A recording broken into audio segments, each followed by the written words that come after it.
We have ISIS and Al-Qaeda attacking us, and we're talking about fantasy football? The fallout continues this morning over last week's CNBC debate, and as candidates continue to voice their disappointment in the moderators, their campaign managers are making demands for the showdown. Plus, Russian airline officials deny blame in a weekend crash that killed more than 200 people in Egypt. More on the international plane crash mystery. And we have plenty of clouds still out there, but no rainfall expected today or the next couple of days. In fact, we should see clearing skies, but we are tracking that next rainmaker. We'll have those details for you as East Texas News Midday starts now. Caring, committed, proud of East Texas. You're watching East Texas News at Midday. Good morning and thank you for joining us for East Texas News Midday. We have an update this midday on a fiery crash that killed one person and sent another to the hospital.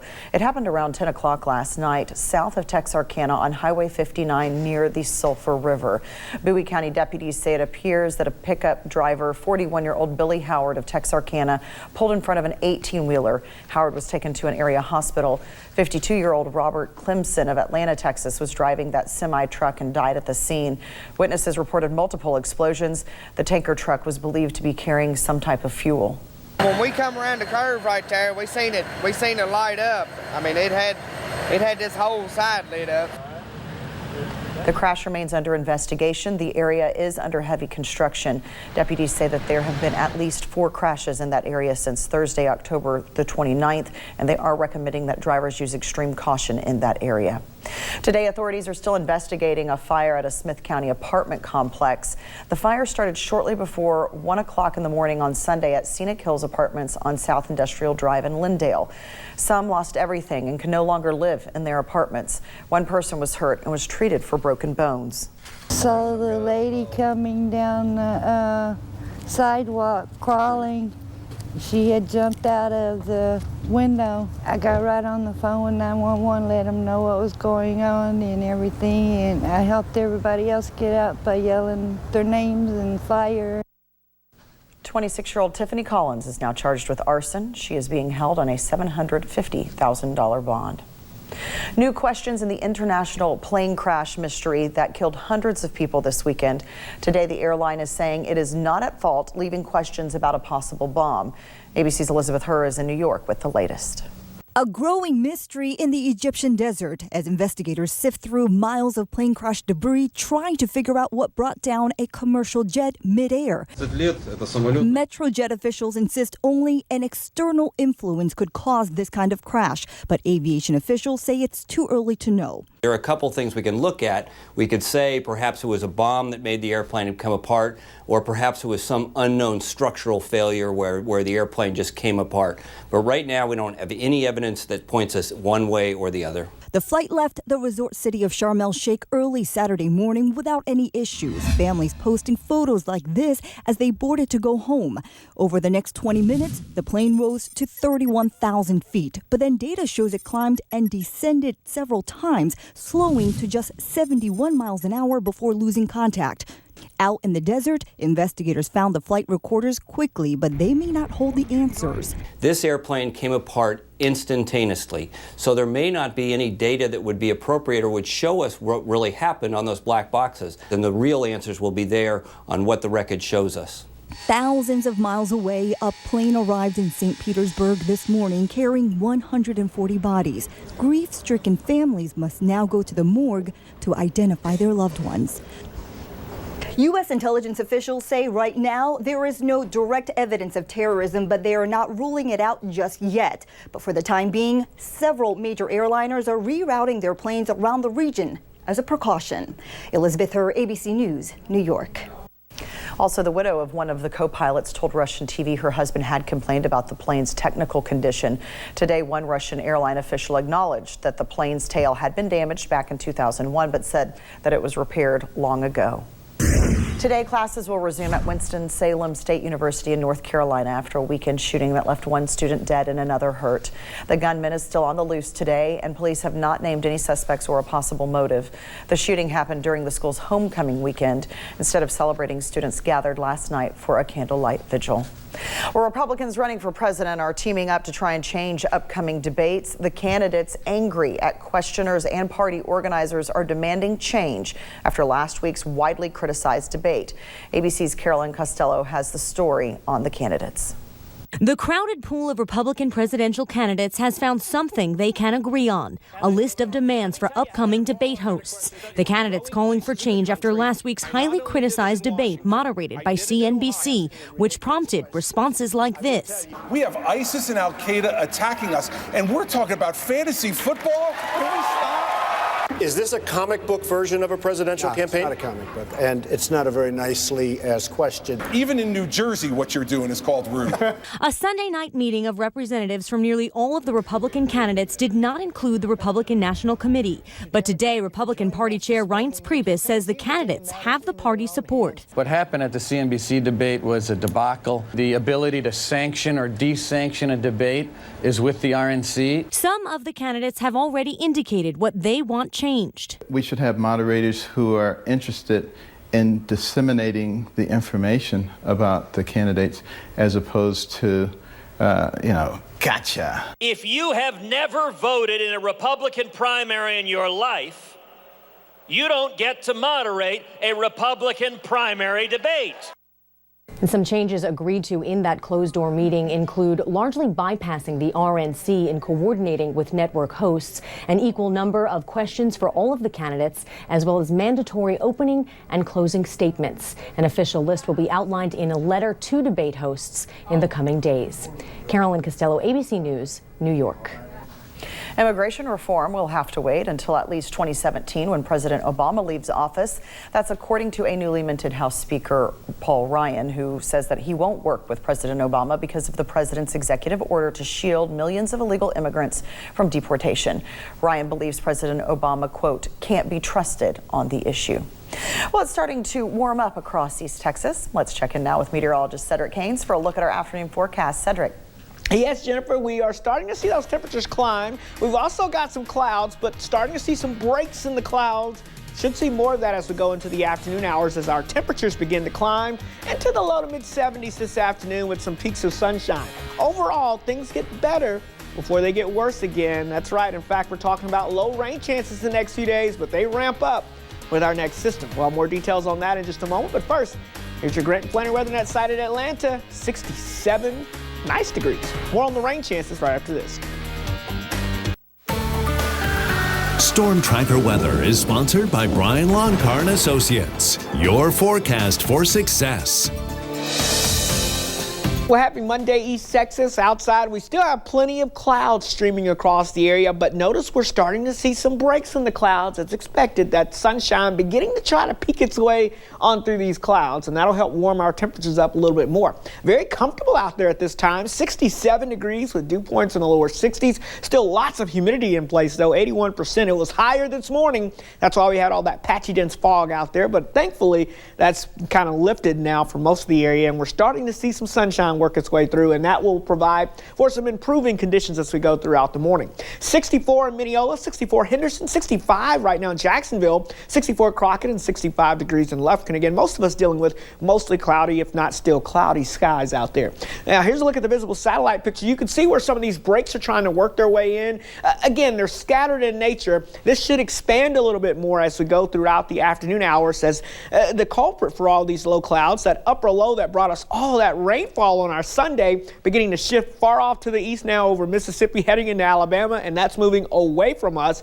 So on the back side of that, we see this north flow coming in, and that's a dry flow. So that dry air will continue to work its way in and should continue to break apart the clouds at least a little bit. So here's a look at your afternoon planner. Again, we'll see mostly cloudy skies, eventually leading to more of a partly cloudy sky or a mix of clouds and sunshine this afternoon. We'll top out into the mid-70s across the area, and then this evening, not bad. Temperatures falling back into the 60s with partly clear skies. Now, we're already watching our next rainmaker. It's this system spinning here off of the California coast. You can see it diving down the west coast there. Look at the heavy rain and, yes, even some snow taking place now in California here, the mountains of California, heading over towards Nevada, Reno, seeing some snow mixing in with the heavy rain crossing over the I-5 corridor there.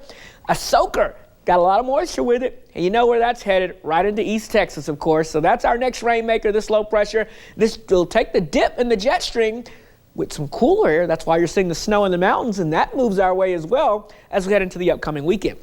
So let's track this all out for you. Here comes the rain first with this low pressure as it dives in, heading into your Thursday afternoon and Thursday evening with a good chance of more scattered showers and storms breaking out. We've got that southwest flow aloft, and that is a wet flow for us here in East Texas, and that will stream in that Pacific moisture, and we can see those showers and storms Thursday night into Friday as well. This front kind of hangs up across the area heading into your Friday and even Saturday, so we've got to at least leave in some low rain chances for us during that time frame. But the difference with this system is behind it, we're looking at the potential of some colder air making its way into East Texas, and that's something we haven't seen with some of these systems. So, yes, we're talking about another inch to maybe an inch and a half of widespread rainfall possible across East Texas, and then beyond that, we're talking about some potential of some colder air. So we're done with the fog and the mist this morning, 74 degrees for your high. We'll be looking at mixture of sun and clouds for your Tuesday and Wednesday before our next rainmaker brings showers and thunderstorms in here for Thursday and Friday.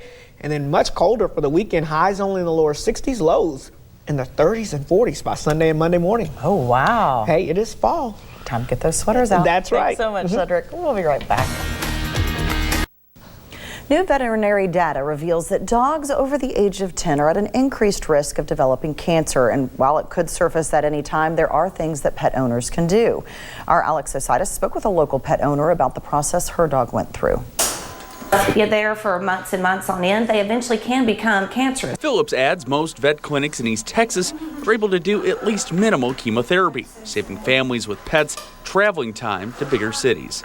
She explains a recent case at her clinic. We had a dog that had bladder cancer. We surgically removed as much as we could, and then we followed up with chemotherapy. That dog with cancer is Harry Patterson. The 8-year-old Westie was diagnosed in spring 2015. Owner Betty describes noticing a change in her beloved pet. I, of course, am very sensitive to his needs, and I didn't really think of cancer. I just thought he had maybe an infection or something like that. Betty says Harry is her first dog. When his diagnosis was confirmed, I cried and cried. Dr. Phillips says in pets it's hard enough to prevent many cancers, but that spaying and neutering can drastically reduce breast or testicular types. She says when it comes to cats, a diagnosis could be very different. Tumors are not usually as prevalent in cats, but when they do get them, it's bad. Alex Ositis, East Texas News Midday. Patterson says Harry will have one more chemo treatment in a few weeks and then regular checkups. J.C. Boucher was a crypto technician in World War II. I'm Joan Hallmark, and Freedom Fighters is coming up. J.C. Boucher went into the Air Force in 1945 and was trained in cryptography, the coding and decoding of messages. Joan Hallmark has his story in today's Freedom Fighters. I made a commitment to the Air Force when I was 17. J.C. Boucher tried to go into the service right out of high school. Then you could go into the Navy or the Marines at 17, but you couldn't go into the Army or Air Force until you were 18.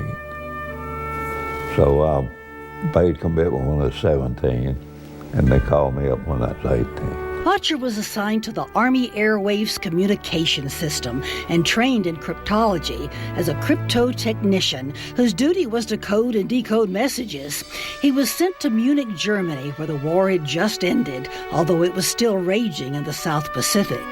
On August 6th and August 9th of 1945, atomic bombs were dropped on Hiroshima and Nagasaki, causing Japan to surrender on August 14th. With World War II ending and the Cold War pause to begin, the coding and decoding of highly sensitive messages were still a priority. Movement of certain planes or personnel, and the rest of it just normal. Botcher says while most of the German population was tired of war, some Hitler Youth members were still causing problems, and the airport had to be watched constantly for sabotage. Every morning we would have to check the runway.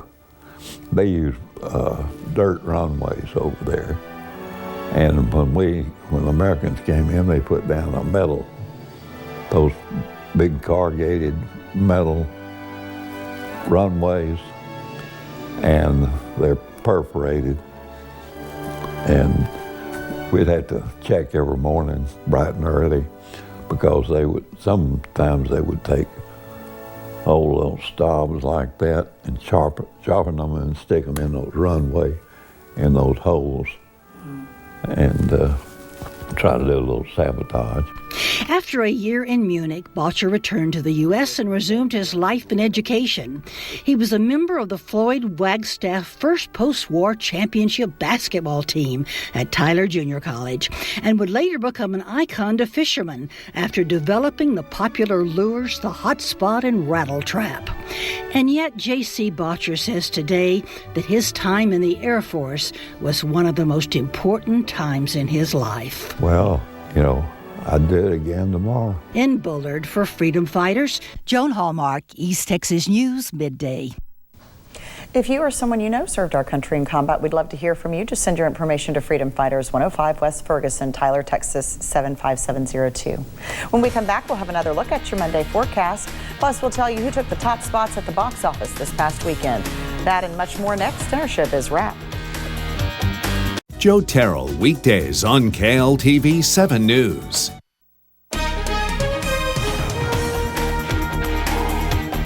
And now with the latest on what's happening in showbiz, here's ABC's Jason Nathanson with today's Showbiz Wrap.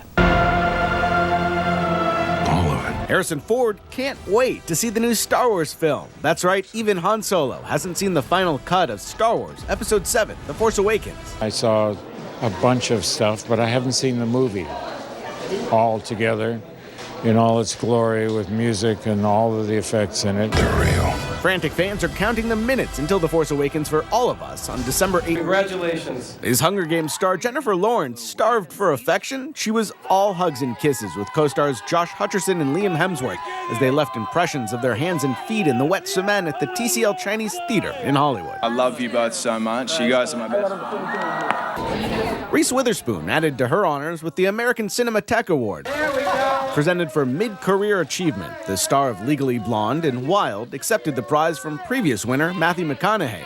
With fellow stars Jennifer Garner and Kate Hudson looking on, Witherspoon said she's taking the long view. I think it's a good time to stop and just look back and reflect on my life. Finally, did the Halloween spirit spook weekend filmgoers? A couple of box office flops kept The Martian flying high at the movies. Sandra Bullock's Our Brand is Crisis was in crisis at theaters, opening in 8th. And Bradley Cooper's Burnt wasn't well done, opening in 5th. The Martian took in an estimated $11.4 million. Goosebumps was 2nd, and Bridge of Spies came in 3rd. And that's what's happening in Hollywood. I'm Jason Nathanson, ABC News, Los Angeles.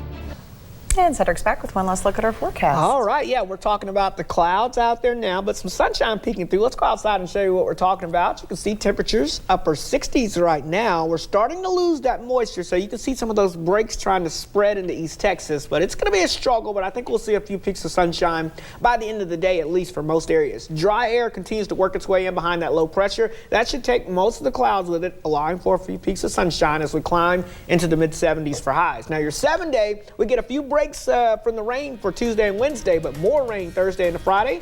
Colder for the weekend. All right. Thanks so much, Cedric, and thank you for joining us. We hope that you have a great rest of your afternoon.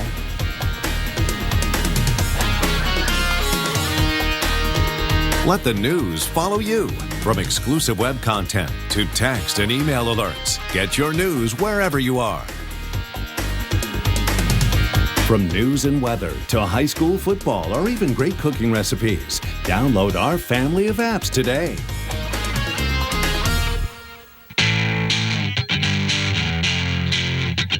A school district in Washington State has a football coach that has a controversial post-game tradition. Coach Joe Kennedy, a veteran of Desert Storm and Desert Shield, has a tradition he's been partaking in for years. He prays at midfield after each game.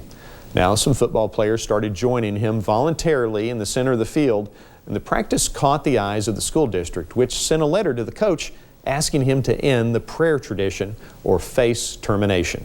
The district was afraid that the coach's prayer action would open the district up to a lawsuit. Well, someone in the district needs to grow a backbone or at least have a little common sense.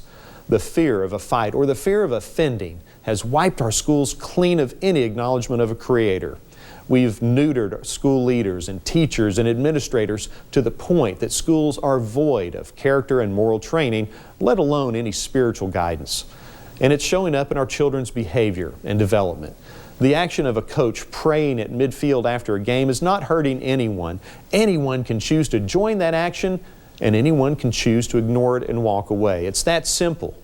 Now, the Congressional Prayer Caucus is even attempting to intervene by protesting the district's warning to the coach. But we need more coaches like Coach Kennedy that are not afraid of expressing their beliefs in a way that others can embrace or move on. And that will make for a better East Texas.